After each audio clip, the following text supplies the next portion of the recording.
Then the cities of Judah and the inhabitants of Jerusalem will go and cry to the gods to whom they burn incense, but they surely will not save them in the time of their disaster. Jeremiah chapter 11, verse 12.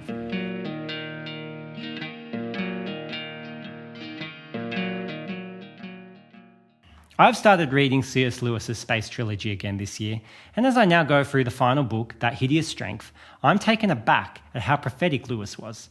I find a lot of wisdom in Lewis's work, and he's one of my favourite writers.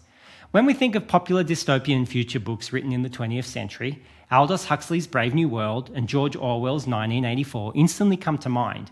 But one that is often overlooked is Lewis's That Hideous Strength. It is a personal favourite of mine because of its distinctive underlying Christian worldview. The theme of the book being about the increasing threat of a tyranny that uses the pursuit of science and the progression of man to be the ultimate guiding force to give our devotion to. In essence, the pursuit of science becomes the god of the age that must touch every aspect of society. Behind this movement is a rather sinister conspiracy that is being governed by dark spiritual forces with an aim to control all aspects of human life.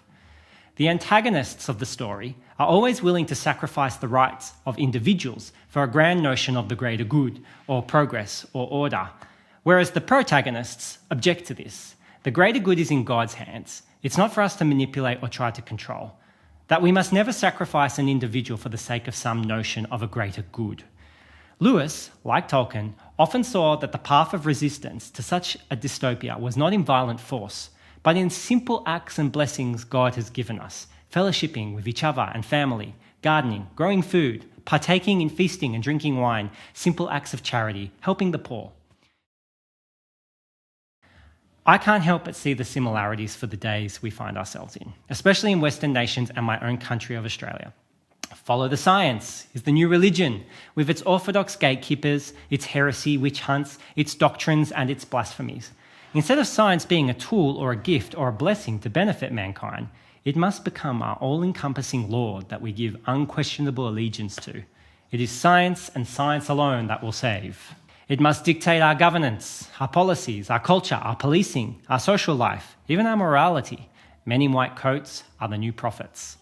The pursuit of science is not inherently evil in any way. It has brought about much comfort, provision and healing in this world. I have certainly been a beneficiary of it many times in my life, but when science is turned into a god, it often becomes a devil.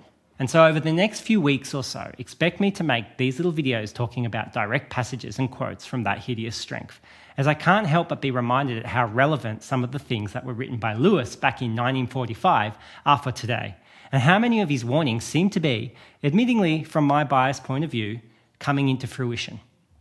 But just a point to clarify what I'm actually doing here.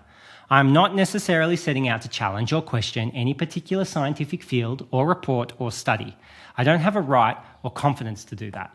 But rather, I'd like to question the pedestal or the throne in which we have placed science on, and who perhaps should be on that throne instead. I believe many of our raging arguments around our current predicament of diseases, solutions and cures have a lot more to do with underlying worldviews than the science itself. The old phrase, when there is no God above the state, then the state becomes God, is very true. But we could also say if there is no God above science, then science is God. I mentioned at the start of this video that Lewis's That Hideous Strength has a distinctive Christian worldview underlying the whole story. And that manifests itself in a particular way that other dystopian novels do not. And that is that there is a great hope to look forward to, a hope that is outside of any human power. And in this series, I not only want to question what we have placed on the throne of our hearts, but to culminate in what that hope Lewis alludes to looks like. If this does not interest you, or if it even angers you, please feel free to keep scrolling and ignore. I take no offence. But if you want to consider more about what I'm talking about, or what specifically Lewis saw as a threat to our future, do read on and come on a journey with me.